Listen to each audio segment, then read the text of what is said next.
a continuar, después del café y, como decía Francisco, después de cargar las pilas.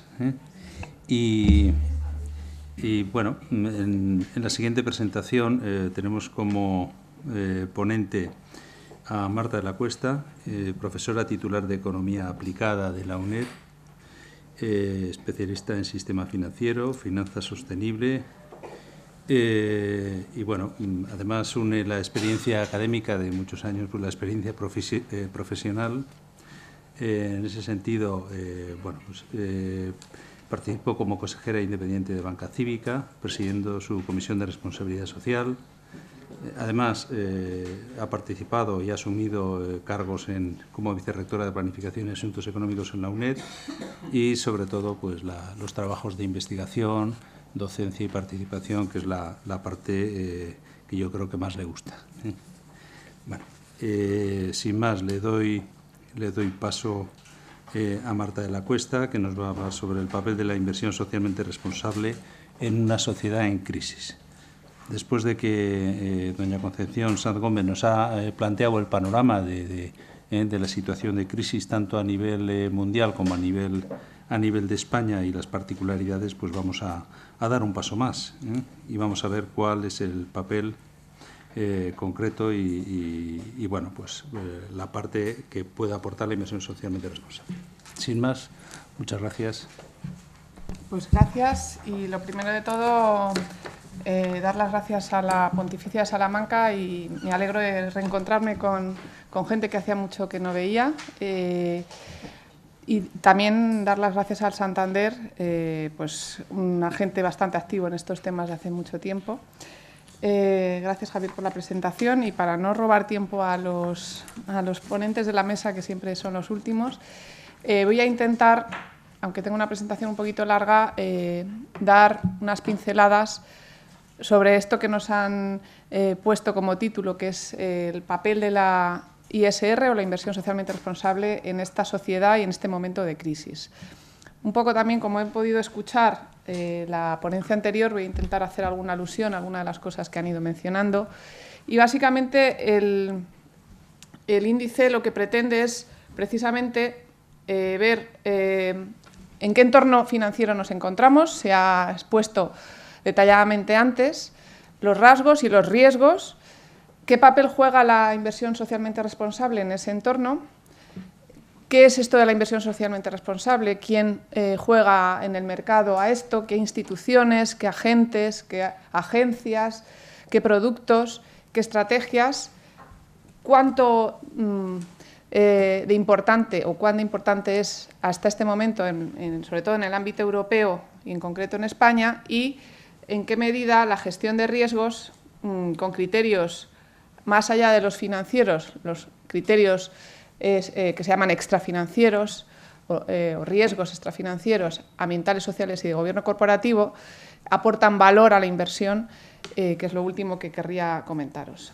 Sobre el entorno, ya se ha comentado, el entorno macro, iría quizás un poquito rápido en esto, pero sí intentando conectar con algunas reflexiones que se han mencionado anteriormente, ¿no? Y desde este punto de vista de la responsabilidad que inversores, gestores, todos aquellos que participamos directa o indirectamente en el mundo financiero, en la economía, tenemos en esa parte de responsabilidad de lo que ha ocurrido. Bueno, lo primero, mencionar el proceso en el que estamos de excesiva globalización financiera. Digo excesiva porque eso ha acentuado pues, algo tan indeseable como es ese riesgo sistémico que ha producido un efecto contagio de unas crisis que en algunos momentos afectaron a parte del sudeste asiático, Argentina, México, algunos otros países en los finales de los 90 y posteriormente, y que nos ha llegado como un efecto boomerang a Europa. Y algunos se preguntaban antes si esto luego no volverá a América Latina.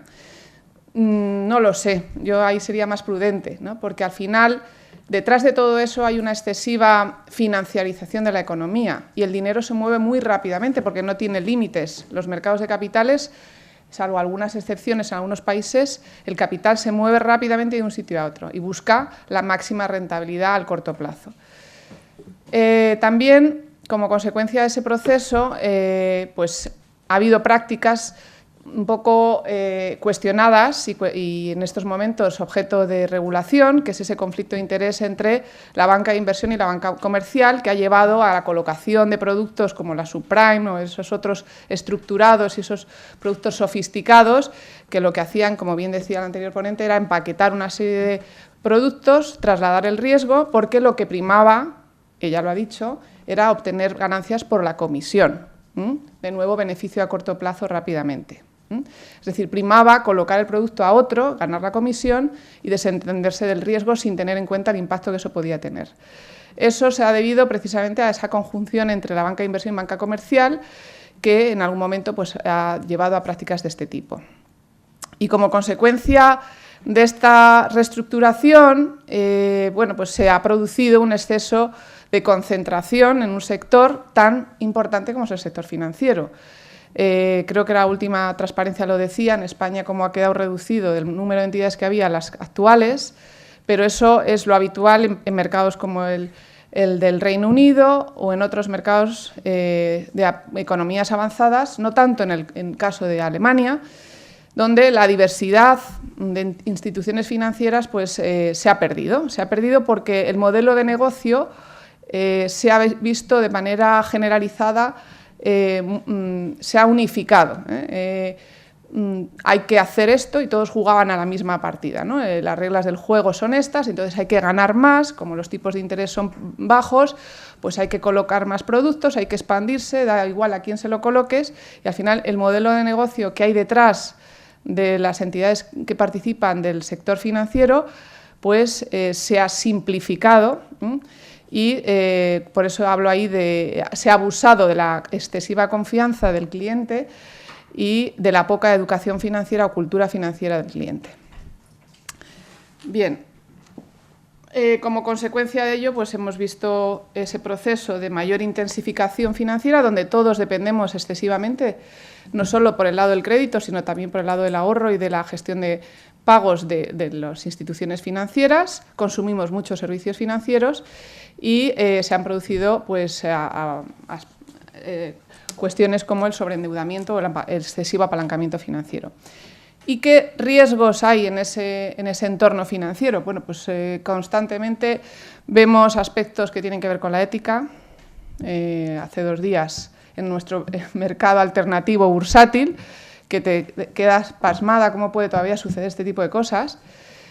Falta de ética, utilización, manipulación de cuentas, corrupción, blanqueo de capitales, etcétera. Falta de transparencia y mal gobierno. Inadecuada gestión de los riesgos. La crisis ha puesto de manifiesto que la excesiva concentración en un sector, como era el caso en España, sector construcción, inmobiliario, ha llevado a unas prácticas que no solo han generado una falta de eficiencia y un déficit de solvencia en nuestras instituciones, sino un impacto económico brutal en las consecuencias que eso ha tenido. Y, como antes comentaba, con modelos de negocio que parece que responden más a intentar conseguir unos buenos resultados en la cuenta de pérdidas y ganancias para beneficio de la presión de los accionistas y poco centrado en el papel que deben desempeñar las instituciones financieras, que es canalizar el ahorro a la inversión, a las mejores oportunidades de inversión, ¿no? El dinero ocioso tampoco tiene sentido, ¿no? Y todos estos problemas de racionamiento de crédito, excesiva falta de canalización de flujos hacia proyectos de inversión en nuestro país, pues siempre unos echan la culpa a otros. La banca dice no hay proyectos, los que tienen proyectos dicen no hay dinero, o el dinero es más caro, o no tengo las garantías. En fin, este es un poquito el panorama que todos conocemos. Y en este panorama, ¿cómo se sitúa la inversión socialmente responsable o qué respuesta puede dar, ¿no? Por un lado, ya la sociedad ha visto las consecuencias o los impactos que un modelo de negocio o una gestión de activos agresiva puede tener en términos económicos y sociales y ya es más consciente, porque lo ha vivido en sus propias carnes, de ello y, por tanto, hay mayor presión social hacia las instituciones, pero sobre todo hacia los gobiernos para regular, para cambiar determinadas conductas que han estado detrás de esos procesos. Por otro lado, la crisis de confianza sigue, a pesar de esa nueva regulación o algunas medidas que se han ido tomando no excesivas en los últimos años, pero lo hemos visto hace 2 días, y cómo la falta de confianza puede cargarse un mercado, ya no solo una empresa y sus accionistas, sino un mercado alternativo, ¿no? Y puede haber, como consecuencia de esa mayor presión social, de esa falta de confianza, nuevas exigencias, no solo voluntarias, sino también legales, que vayan encaminadas a proteger los derechos de los ciudadanos, que son quienes consumen este tipo de productos y servicios. Por tanto, desde un punto de vista de respuesta-reacción a esa presión social, de anticipación para diferenciarse del otro y generar confianza, y anticipación también a posible normativa que puede venir en breve, la gestión de carteras o la gestión de las inversiones, incorporando información que hasta ahora parecía que no era necesaria tener, o hasta hace unos años, que tiene que ver con el comportamiento ético, la buena transparencia, la confianza, la gestión ambiental, los impactos sociales, el modelo de negocio, etcétera. Pues todo eso es lo que hace que lo que entendemos y ahora definiremos por inversión responsable pueda ser un nicho de mercado potencial o una forma, más bien, de gestionar la inversión y la gestión de activos más, no solo responsable, sino más sostenible económicamente. ¿Y qué es la inversión socialmente responsable? Ahí os copio la definición del manual de la ISR que Spainsif elaboró y que tenéis colgado en la página web, podéis consultar.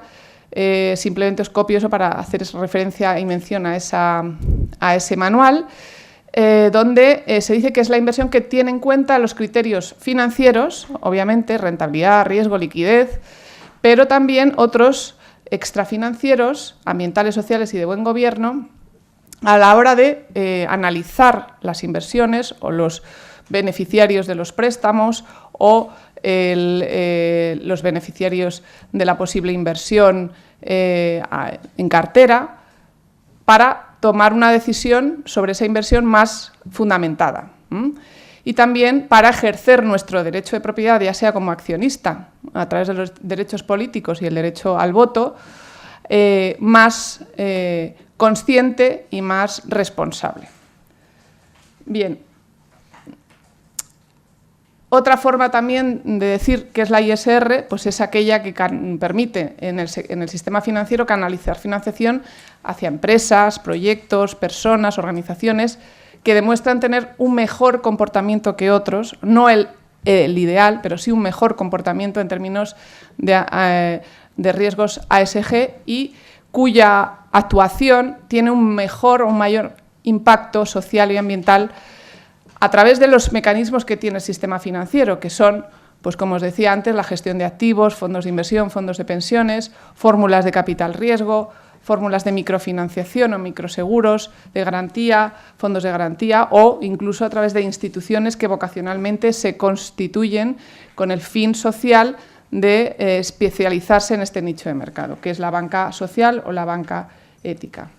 Por tanto, podríamos decir que hay una doble lectura de la ISR. Por un lado, el ciudadano, el inversor, es partícipe y consciente de la inversión que está haciendo, hacia dónde va su dinero y, por tanto, ejerce con mayor fuerza esos derechos de propiedad, elige conscientemente y participa.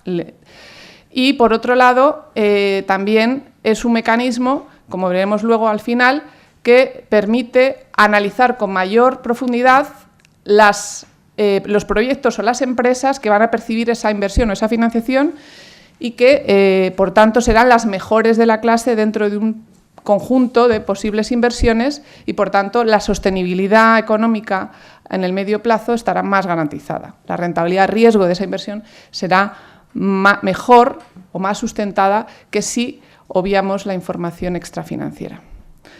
También la ISR no solo es un instrumento en sí mismo, sino que también es un incentivo, es una palanca para que quien percibe esa financiación, los gobiernos, las empresas, los ciudadanos, gestionemos nuestras conductas económicas con una responsabilidad mayor, una responsabilidad social mayor y con un mejor gobierno y más transparente.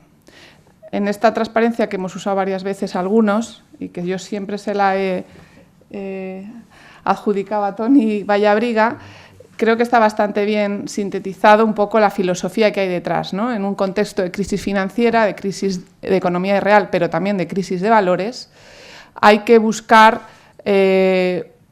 una inversión que tenga en cuenta la rentabilidad, pero que esté ajustada no solo al riesgo, sino a unos principios básicos de transparencia, de prudencia e integridad. Y eso es lo que viene a significar la inversión responsable, inversión socialmente responsable, que básicamente da confianza y credibilidad al inversor.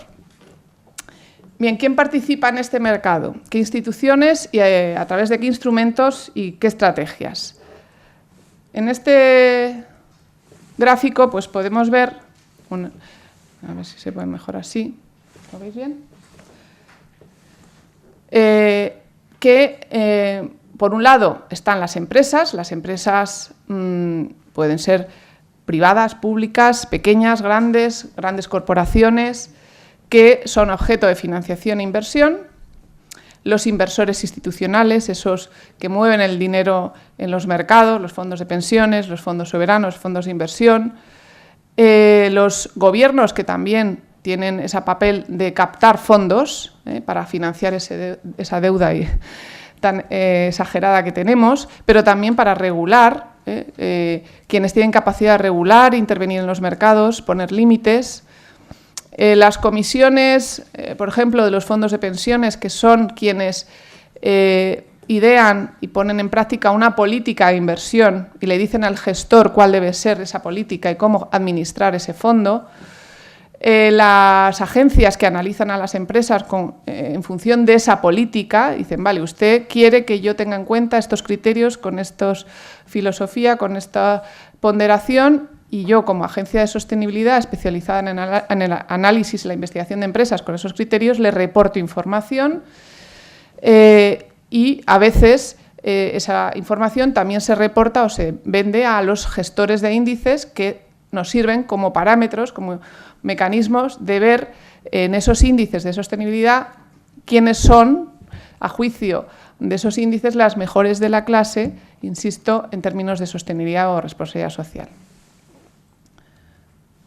¿Qué estrategias se siguen?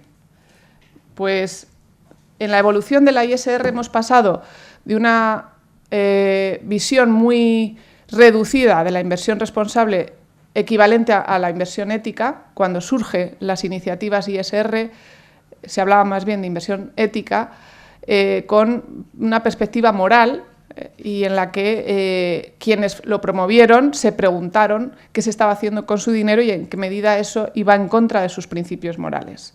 Pero de esa visión más ética, más moral, se ha evolucionado hacia una visión más instrumental, podríamos decir, en la que caben más cosas, en la que, como luego os comentarán en algunos de los fondos que han crecido sustancialmente en los últimos meses o años, pues hay inversores que no se preocupan por la moral, han visto que hay rentabilidad en una buena gestión y administración con criterios de responsabilidad social y creen que es una atractiva inversión. Entonces, podemos pasar de estrategias que simplemente excluyen en su inversión pues, productos, empresas, sectores que a su juicio no cumplen con una moral, no, dañan el medio ambiente, pues energía nuclear, temas de pornografía infantil, azar, juegos, etcétera, hacia aquellos que no se preocupan por estas cuestiones morales, pero sí apuestan positivamente por otros proyectos que aporten más valor añadido, no solo económico, sino social y ambiental en los proyectos, hacia aquellas estrategias en las que bueno, pues consideran que todos estos riesgos extrafinancieros hay que gestionarlos y, por tanto, en la integración, con una estrategia de integración, incorporan, igual que el riesgo financiero, el riesgo de liquidez, el riesgo de mercado, el riesgo reputacional, los riesgos ASG, la gestión de activos, y aquellos que hacen más una política de diálogo activo con la compañía y pretenden cambiar conductas. Es decir, no excluyen, pero sí, una vez que entran a formar parte de un fondo de inversión que es propietario de un porcentaje importante de una compañía, hacen una política activa para exigir transparencia, para conocer los outputs o los impactos que determinados proyectos pueden estar teniendo en términos sociales y ambientales, para cambiar conductas si es necesario. Y esas son un poco las estrategias que ahí tenéis resumidas. Como os decía, en ese primer gráfico aparecen distintas instituciones o intermediarios en este mercado, ¿no? Unos eran las agencias de calificación que, con distintas metodologías, pero básicamente ahí os resumo, recaban información de la empresa, bien directamente pidiéndole información a la empresa o a través de sus memorias, de sus informes de gestión, de información pública que hay, etcétera. Y con eso se hacen una composición del lugar en función de unos criterios que previamente han establecido y que tienen que ver con los estándares que sí en la última década distintos organismos, los que estéis ya estudiando en este tema, pues ya lo habéis visto, desde la OCDE, Naciones Unidas, la OIT o en temas ambientales otras instituciones, pues esas directrices las han publicado para conocer que se entiende por una conducta responsable en términos sociales, ambientales y de buen gobierno. Por ejemplo, para que conozcáis un poquito, pues, el caso de IRIS, que es una agencia británica, lleva desde el año 83 funcionando. Ellos, en esa metodología de análisis, pues incorporan pues, más o menos, no sé si son 500 indicadores o subindicadores. Analizan desde la ética empresarial, la estructura de gobierno de la compañía, la conducta con los empleados, con la comunidad, con los clientes, lo que se llama stakeholders, relación con los grupos de interés, aspectos medioambientales, de producto o del proceso, lo que llaman los pecados, ¿no? El alcohol, el tabaco, lo que antes decíamos, aspectos negativos, o otras implicaciones que tienen que ver pues, con aspectos que a lo mejor en algunos sectores son más demandados o en algunas zonas, como puede ser la experimentación con animales, que es un criterio que en algunos fondos suele ser habitual, en algunos fondos británicos o americanos, no el caso español, y otros aspectos que tienen que ver con esas convenciones internacionales que tratan aspectos medioambientales, derechos humanos y de corrupción. Como os decía, también existen índices, por ejemplo, FTSE, pues FTSE for Good tiene varios índices en función de la zona geográfica en la que invierte, a la que se refiere el índice. En el caso español, pues tenemos incluso un FTSE for Good IBEX, pero como veis hay una amplia selección de índices que sirven de referencia también a otros productos que toman como referencia estos índices. Existen otros, el Dow Jones Sustainability, todos estos que habréis oído hablar muchas veces. Bien, y esto lo demandan los inversores, que es la pregunta. ¿Es un nicho de mercado pequeño? ¿Es algo utópico? Bueno, pues porque tengáis ahí algunas cifras, sobre todo más que en datos absolutos relativos, ¿no?, de cómo ha crecido en los últimos años, teniendo en cuenta también que los estudios suelen ir con un desfase de 2 años y que el periodo de crisis financiera, para cualquier análisis financiero hay que cogerlo con pinzas, pues en este caso también, ¿no? Pero, por ejemplo, en Estados Unidos se multiplica por más de 4 el volumen de inversión ISR en 12 años, en Europa por 7 en 5 años y algunas estimaciones como la de Eurosif pues, llegan a estimar que supone el 18% de la industria de gestión de activos. ¿Quiénes son los que más aplican esas estrategias que antes comentaba, desde filtros negativos, positivos, diálogo activo o engagement? Pues sobre todo los inversores institucionales, los grandes, los fondos de reserva, los fondos de pensiones públicos y privados y algunos fondos de inversión. Y cada vez más en esas estrategias la que parece que tiene más intensidad es bien la que os decía, esa integración esa estrategia de integración de incorporar en la gestión de carteras como riesgos más los riesgos ASG a la hora de definir qué aspectos valoramos de la compañía para recomendar su inversión o no, y el diálogo activo para cambiar conductas y exigir transparencia. ¿Y quiénes son esos inversores? Pues podéis ver algunos, este cuadro no es muy reciente, pero algunos de ellos que, como veis, si conocéis un poco el mundo financiero, pues no son, o sea, son bastante conocidos, no son desconocidos. Clientes que os hemos puesto en función del analista al que acuden, analista especializado en aspectos ASG, para incorporar esa información a su gestión de carteras. Aquí se me ha olvidado poner al Santander, creo, ¿no? Que estaría, hasta donde yo sé, estaría en Iris FTSE. Bueno, y estos inversores, además de contratar esa información extrafinanciera, también presionan y hacen lobby para aumentar o exigir más transparencia en aspectos ASG.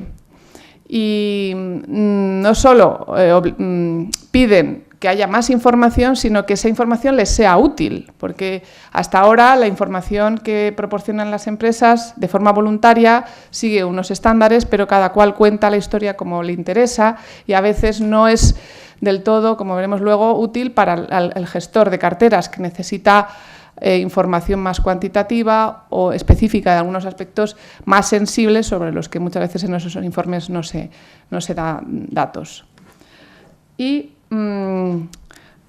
por ello, pues algunos gobiernos, como os decía antes, también intervienen exigiendo esa información a las empresas más grandes, como es el caso de la ley danesa, que les obligan a informar sobre RSC en sus informes anuales, o el caso de Francia, Reino Unido, Suecia, y la nueva directiva prevista por parte de la Comisión Europea, que es una modificación de la legislación actual sobre contabilidad para mejorar la transparencia en las grandes empresas en materia social y ambiental. Esto es bastante reciente. ¿Cómo está el mercado en Europa? Para que os situéis, pues ahí gráficamente se ve en Europa y en el resto del mundo, sobre todo Estados Unidos y Europa son las dos zonas donde más se ha desarrollado, y en el caso de Europa, los países que más han tirado tradicionalmente eran Reino Unido y Holanda, posteriormente ha sido Francia e Italia y algo más recientemente Alemania, pero poco. España tiene un bajo desarrollo, pero creciente sobre todo en los últimos años. En el caso de Europa, como es habitual también en general en todos los países miembros, la parte más grande de la tarta se la llevan los grandes fondos, los fondos de reserva o los fondos de pensiones públicos, que acaparan un 63,4% de la ISR en Europa. A continuación, otros actores, pero básicamente eso y las instituciones aseguradoras o fondos de inversión son los grandes inversores ISR. En España, aunque empezó siendo una iniciativa retail, es decir, dirigida al por menor y promovida sobre todo por las organizaciones sociales, las ONGs o la Iglesia, poco a poco evolucionó y ha aumentado en la última década, finales de la mitad de la última década, bueno, en los últimos años, prácticamente en los 4 últimos años o 5, lo que se llama la ISR institucional. El crecimiento, ya digo, antes del 2011 es bastante importante, como veis hay un 71%, aunque sigue habiendo peso importante de las estrategias de exclusión, que como os decía, tienen que ver más con esa visión reducida o auténtica de la ISR, que es la inversión ética, la que no invierte en determinados sectores o empresas. sí que va aumentando de forma significativa esas otras dos a las que hacía antes referencia, de integración y de engagement, o activismo accionarial. Pero, como veréis aquí, el mercado institucional es prácticamente el que lleva la batuta, con el 97% de los activos gestionados con criterios ESG en España. Bien, te sonará, ¿no, Javier? Los datos.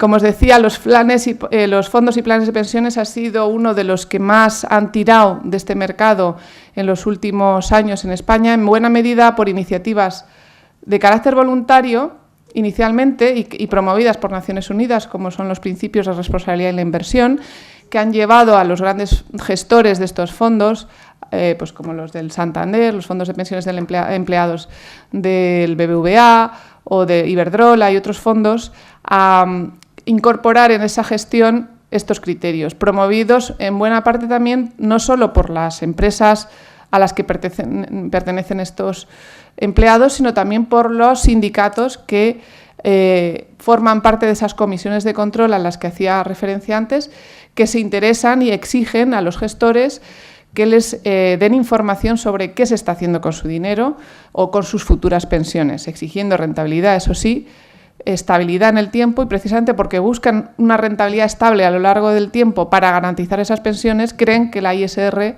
o la gestión de activos con criterios ESG es interesante desde el punto de vista financiero. Y eso es lo que ha motivado el que pues sean los planes de pensiones los más activos en este momento en el mercado español.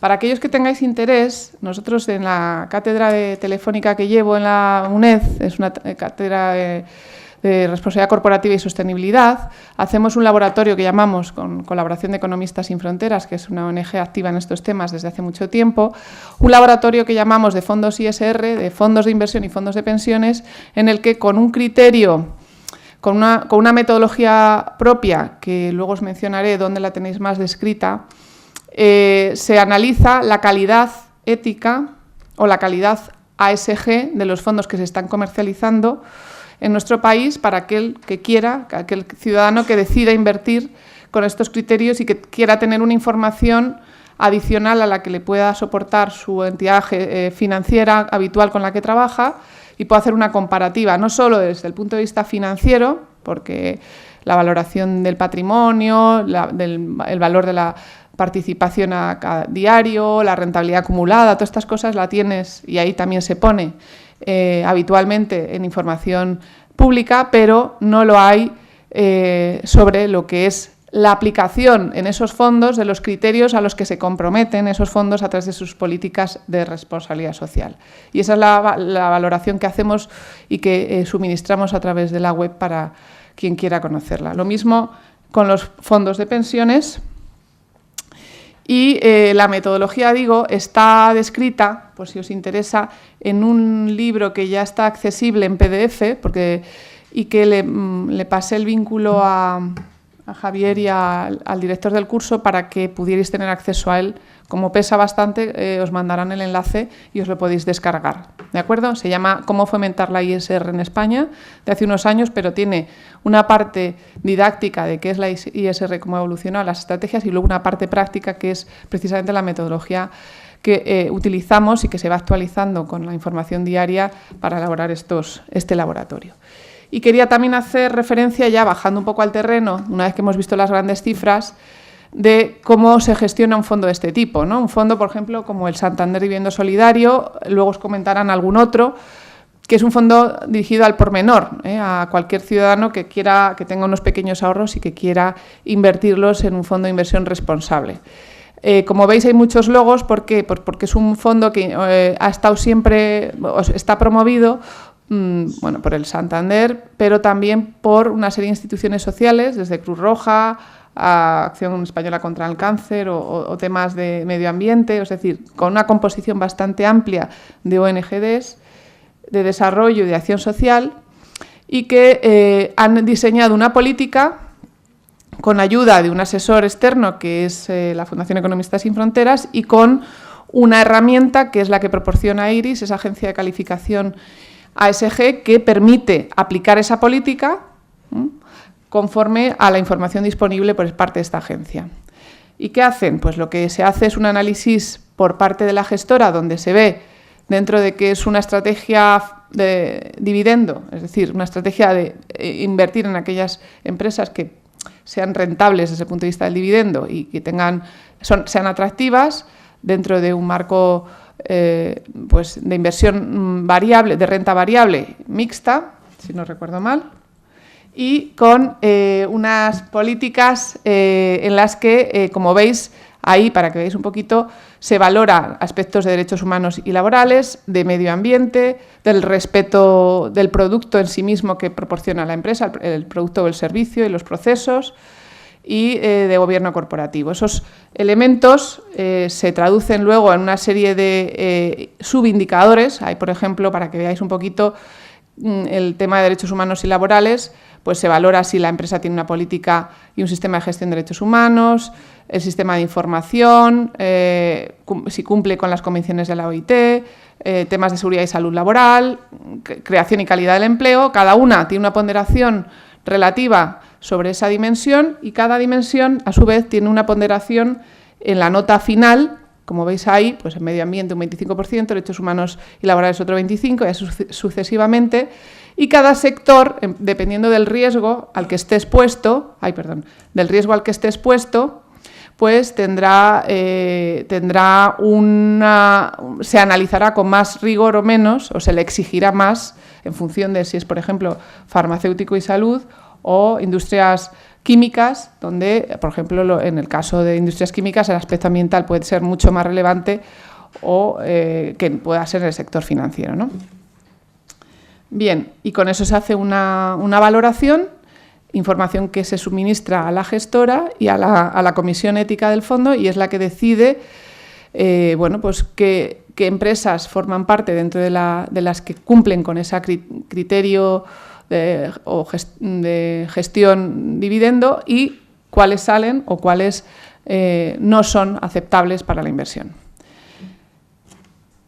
Y por último, la pregunta, ¿no? ¿Esto genera valor? ¿Esto es el ser responsable lleva implícito ser también viable desde el punto de vista económico? Yo siempre me hago la pregunta a la inversa. ¿Lo irresponsable es viable? Pues hemos visto que no, ¿no? Parece que tenemos que justificar que el ser buenos o el hacer las cosas bien tienen siempre que tener en sí mismas una rentabilidad económica, ¿no?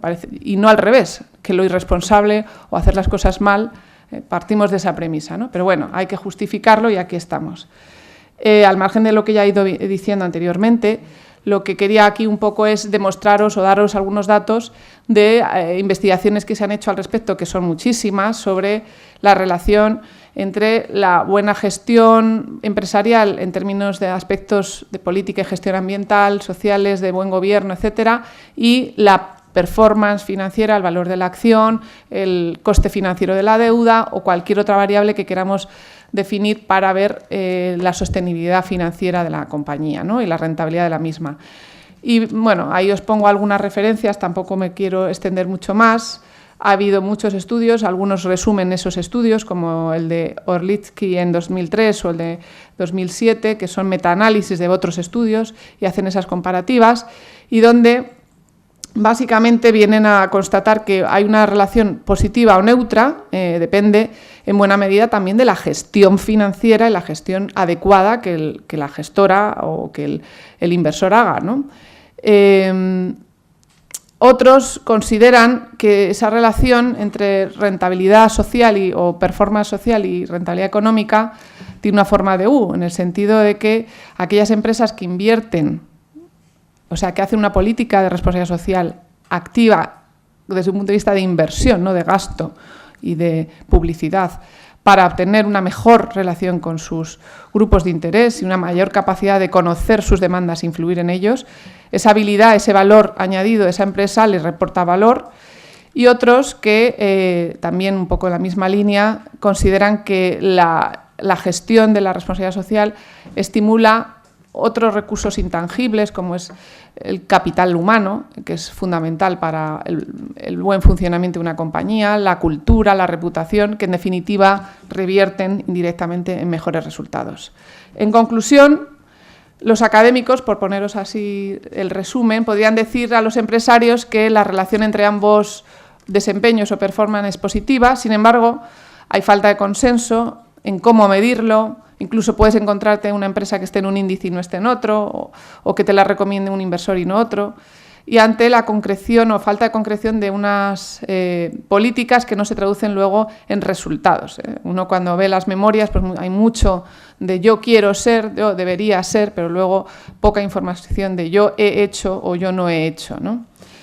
Y en ese sentido, también cuando uno ve los estudios de percepción, porque también es lo que se ha analizado, ¿no? Y ve hasta qué punto los inversores o los gestores integran estas cuestiones, pues cada vez más se percibe que es algo interesante, que mejora la rentabilidad, la reputación y la gestión de riesgos, pero luego las cifras son las que os he dicho antes. Tampoco estamos en un nicho de mercado, o sea, somos todavía un nicho de mercado, somos una parte grande de la tarta, ¿no?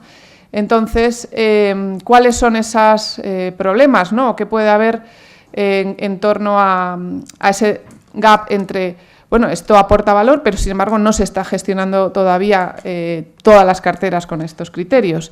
Bueno, pues primero, cuando uno analiza o entrevista, como hicieron estos autores, a los analistas, a los que recomiendan las inversiones, pues lo que predomina es una visión instrumental de la RSC, es decir, todo aquello que se traduzca en resultados económicos, en valor, y que sea medible, eso lo perciben adecuadamente. Por ejemplo, las cuestiones ambientales, ¿no? Pues si una política ambiental y su gestión conlleva una reducción en el uso de los recursos energéticos y, por tanto, un menor coste para la empresa, pues bienvenido sea, ¿no? O aquello que al final se traduzca en un mayor valor para el accionista, ¿no? Incluso, hablan de los aspectos filantrópicos siempre y que los accionistas, por eso hablo de una visión todavía instrumental de la responsabilidad social, la RSC es un instrumento para generar mayor valor para el accionista, lo ven como adecuado. Y digo esto de visión instrumental porque hay otra visión que es más pluri-stakeholder, en la que el accionista es un stakeholder más, no el prioritario, y lo que interesa es el valor de la empresa para todos los stakeholders, crear valor, no crear valor para el accionista. Y, sin embargo, hay otras cuestiones que no ven claras, ¿no? Por ejemplo, los temas de caridad o aspectos que no son traducibles en datos económicos. También son conscientes de que hay industrias o empresas más expuestas y aquellas que están más expuestas a este tipo de riesgos o a posible regulación ambiental o a posible regulación laboral o cualquier otro tipo, pues tienen que estar preparadas para ello. Y entonces a esas les exigen precisamente más sobre estas cuestiones, ¿no? Es decir, es mejor a igualdad de condiciones invertir en las menos expuestas o dentro de las expuestas las que estén gestionando estas cuestiones con mayor rigor. Y en conclusión, y yo creo que con esto estoy en tiempo, la ISR lo que nos aporta es más información sobre las empresas, los proyectos en los que queremos invertir. Y eso nos puede interesar por razones puramente económicas, por razones sociales, por razones éticas, por cualquier razón. En definitiva, es más transparencia y más información. Y lo que sí que es evidente es que la gestión de los riesgos que entraña hoy en día en un mundo globalizado, como hemos visto, la actividad económica, pues exige conseguir y dotarse de más fundamento para tomar decisiones. La forma de proceder es a través de este tipo de instrumentos que, en definitiva, canalizan esa forma de inversión a través de profesionales que sí se nutren de esa información.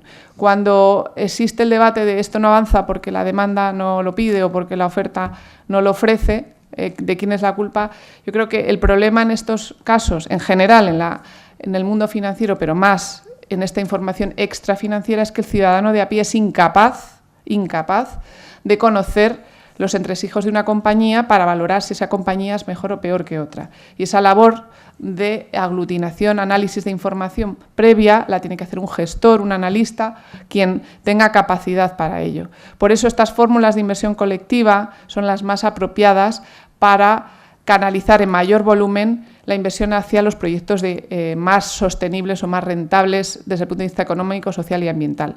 Lo cual no quiere decir que la ISR, y no la hemos tratado aquí, no tenga que ver, ni mucho menos, es así, es todo lo contrario, con las inversiones de alto impacto, que son las que financian directamente proyectos que uno conoce, que tienen un alto impacto ambiental, social, a través de crédito, microcrédito, fondos de garantía o capital riesgo, que no han sido objeto de esta exposición, pero que son aquellas en las que uno conoce mucho mejor de cerca, pero estamos hablando de proyectos más pequeños o en los que el acceso a la información es más complicado.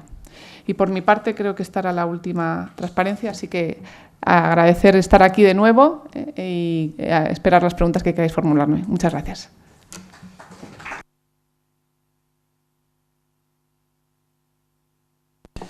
Bueno, muchas gracias, Marta. Y la verdad que nos ha permitido ver y repasar, ¿no? Hacer un recorrido por la inversión socialmente responsable y ver los puntos clave, que yo creo que bueno, es un campo perfectamente abonado para ahora generar el diálogo y las preguntas, ¿no? Por lo tanto, estamos en tiempo, podéis formular las preguntas y me vas anotando, sí.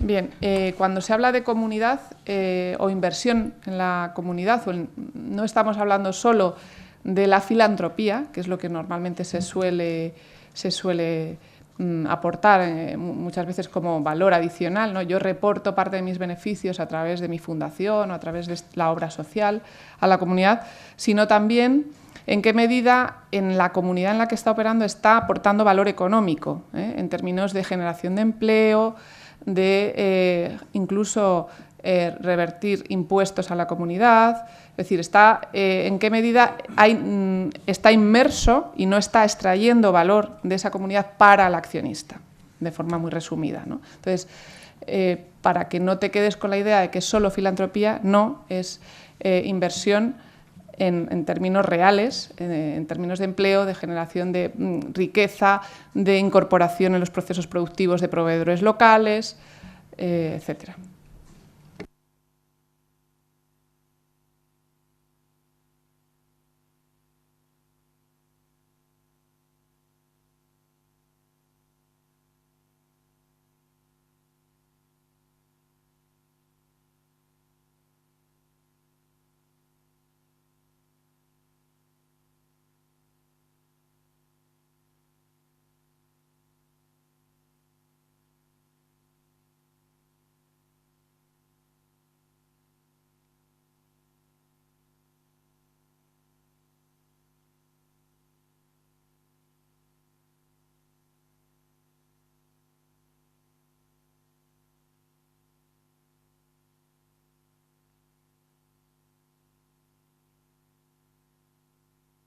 Hombre, lo ideal sería que la estrategia estuviera incorporada, como en el resto de la gestión de activos, la información extrafinanciera.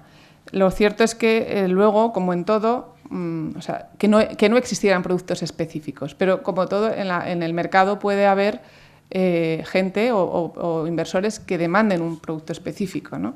Igual que en la parte del consumo, pues lo ideal sería que no hubiera productos de comercio justo, sino que todo el comercio fuera justo, pero aún así pues es complicado, aunque las empresas vayan gestionando los procesos, incorporando políticas de derechos humanos, etcétera, etcétera, o temas de relaciones laborales, no es el control que hay sobre ello es menor que si tú tienes el certificado, por así decirlo, o la garantía de que ese producto se ha producido de esa manera. Entonces, en el caso de la ISR, yo creo que la tendencia es lo que tú comentas, sería lo ideal que estuviera integrado, pero puede ocurrir que haya nichos, igual que existe gente que decide invertir en banca ética o en banca social y todo su ahorro o parte de su ahorro lo emplea en ese tipo de instituciones, pues lo mismo puede ocurrir con los fondos, ¿no?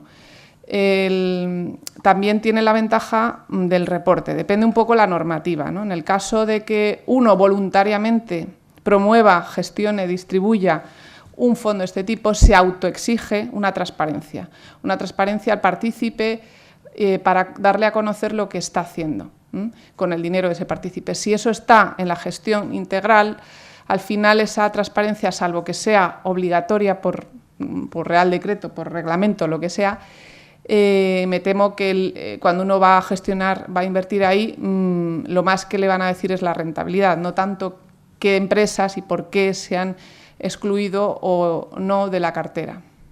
Esa es mi reflexión, así de bote pronto.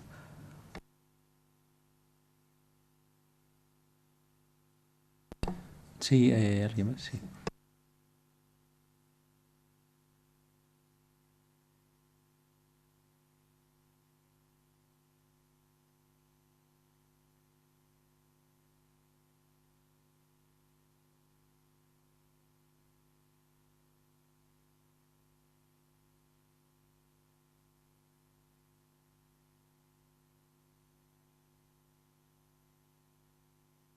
Es un poco lo que antes comentaba de dónde está el problema, si en la oferta o en la demanda, ¿no? Siempre unos se la echan la culpa a los otros, ¿no?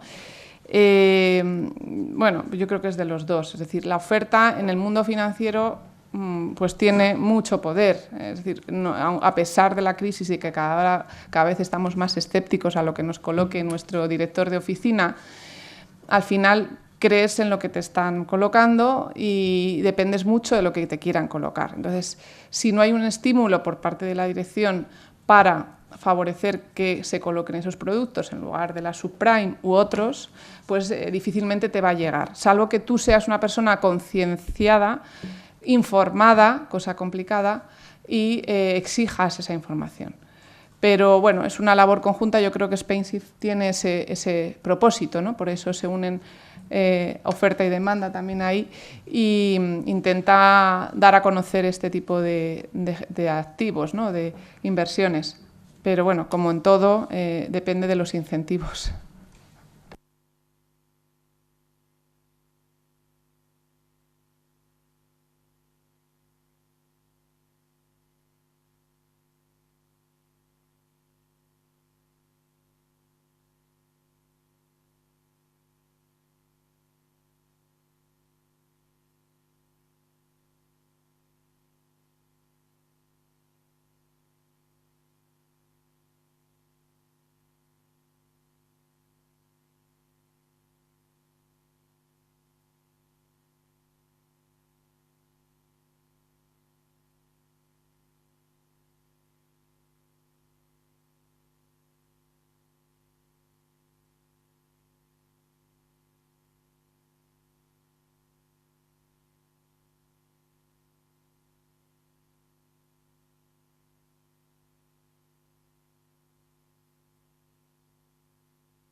Bueno, la mayor parte de los estudios que analizan la relación entre rentabilidad social o performance social y financiera utilizan como variable proxy de la performance social el hecho de que la empresa esté dentro de un índice, por ejemplo, o esté catalogada como buena empresa en determinado índice de reputación, índice de sostenibilidad, etcétera. Es decir, se asocia mucho la RSC a la reputación.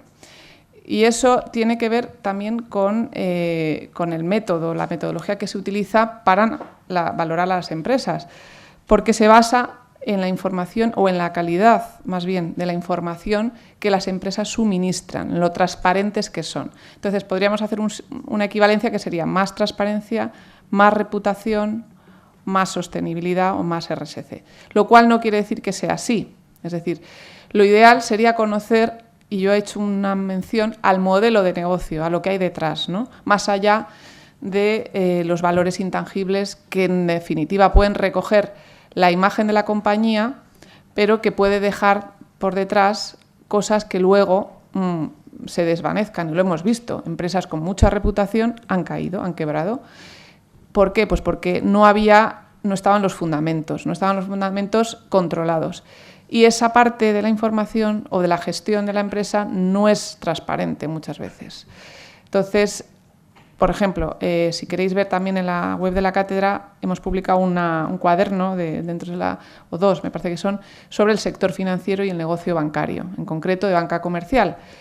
Como si uno va a ver cómo debería ser un banco desde el punto de vista de la responsabilidad social y en concreto desde el ámbito de la banca comercial y modela y hace un modelo sobre cómo debería ser y va a conocer lo que las agencias de información, EIRIS, o en este caso también utilizamos Asset4, aporta información sobre ello, utilizando las dos bases de datos no cubres ni aproximadamente el 50% de lo que quieres medir. Es decir, que no están midiendo lo que nosotros consideramos que es responsabilidad social en el negocio, que es la clave, ¿no?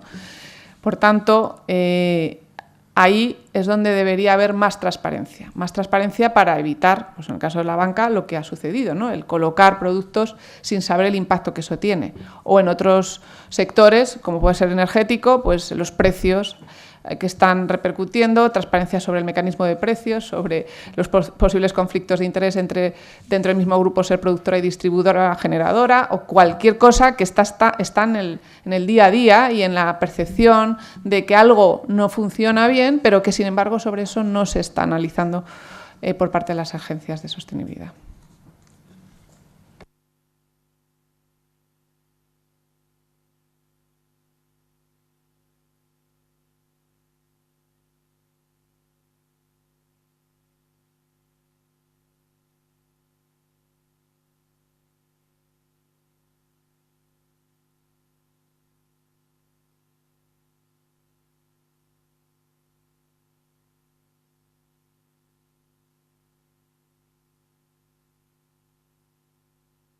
Yo he dicho en la presentación, vale, porque no, pues ahí tienes a...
¿Alguna otra pregunta?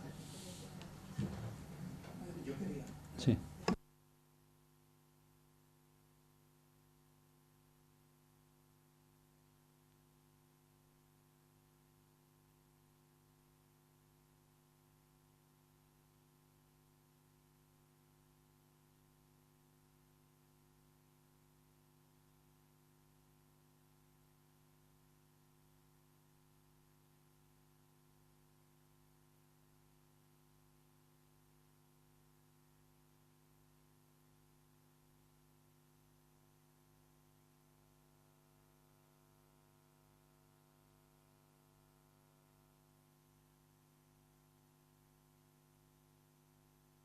Muy bien. Vamos a ver, como bien ha dicho Francisco, uno de los objetivos y quizás en este momento el prioritario es divulgar y dar a conocer la inversión socialmente responsable en España. ¿Por qué? Pues porque la primera carencia es de conocimiento. Y a partir de ahí, pues el mercado puede ir respondiendo, puede generarse una demanda, puede generarse una oferta, pero lo primero es dar a conocer, divulgar y concienciar al consumidor, sea tanto institucional como particular, de que la ISR y los criterios ambientales, sociales y gobierno corporativo aportan desde el punto de vista del performance financiero puro y duro y desde el punto de vista del performance social y es perfectamente compatible.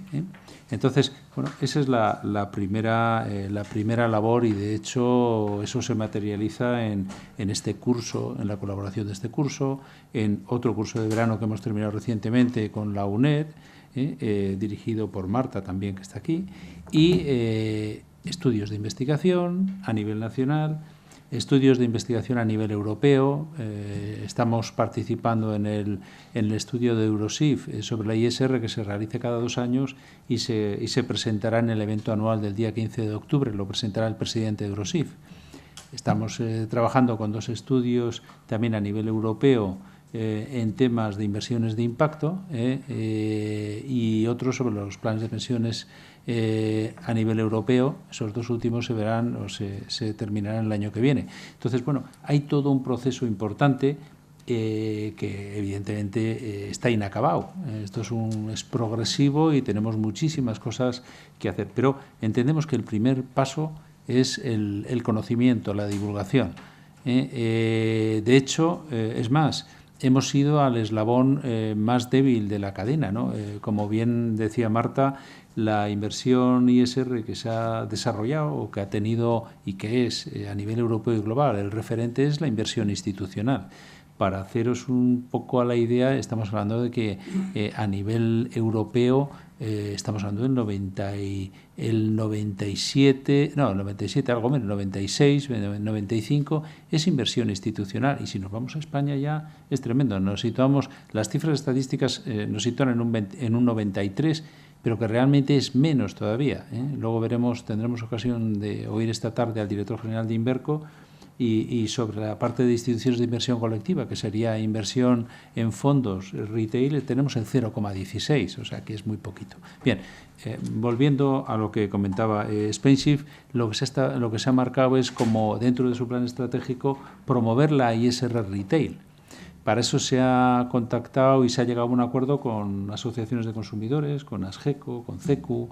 Se ha trabajado en el manual, este manual de la ISR, que vamos, en formato documental se les ha entregado y que está accesible a través de la web.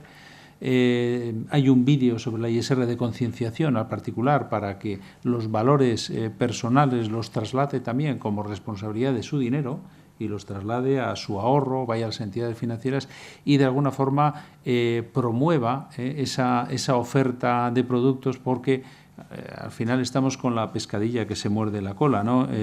No ofrezco productos porque no me demandan productos, no demando productos porque desconozco si hay productos, porque no me lo dicen en la oficina. Al final todo es un proceso negativo, ¿no? Hay que romper eso, y para romper eso entendemos que lo mejor es dar a conocer que existen estos productos, que realmente detrás de esto hay una metodología y que los clientes institucionales o retail tienen una capacidad de mover el mercado.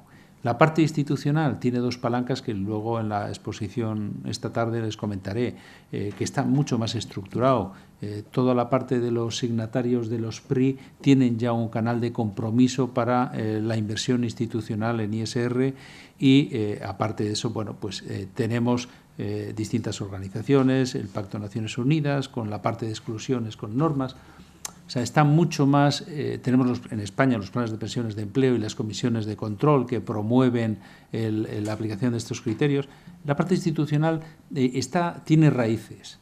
Y entonces, bueno, lo que tratamos es de, bueno, hay que regar y hay que comprometer y hay que seguir ahí porque está arrancando y tiene ya unas vías de desarrollo a nivel europeo y a nivel de España, aunque vayamos más retrasados, tiene también está afianzado en cuanto a iniciación, pero la ISR Retail ni en Europa está afianzada y en España menos. Hemos incorporado en una ponencia de esta tarde a alguien, al representante de Groupama, que nos va a comentar su experiencia en Francia, porque resulta que Francia es el país donde mejor respuesta ha tenido el crecimiento de la ISR Retail. Si en el resto de Europa estamos hablando de que representa un 4 o un 5%, en Francia representa un 28%. Entonces, para que nos cuente, pues en Francia cuál es el marco en el que se ha movido y se ha desarrollado y ellos que están a la vez en España, que nos cuenten qué problemas tienen. O sea, que bueno, un poco me ha dado pie Francisco, no casi para contestarle, sino para hacer un recopilatorio, pero bueno, un poco es por ir adelantando ideas. Bien, y si tienen alguna pregunta, una final ya y siguiente panel. Nada, yo recomiendo, si queréis visitar la web de la cátedra, Responsabilidad Corporativa, corporativa, no me sé el nombre, pero veis Responsabilidad Social, Cátedra Responsabilidad Social Corporativa Telefónica UNED y sale. Y hay una pestañita de ISR que, bueno, intentamos volcar ahí en esa labor de difusión a la que hacía el referencia, todo lo que podemos. También hay programas de audio y vídeo, o sea, multimedia, que se han producido con el Centro de Medios Audiovisuales de la UNED, precisamente para emitir a través del canal de Internet, pero también en televisión española o en radio, este tipo de cosas. Llegamos hasta donde llegamos, ¿vale? Muchas gracias a Marta y gracias a quienes habéis aportado y quienes habéis estado tomando buena nota de los contenidos que se han presentado. Gracias.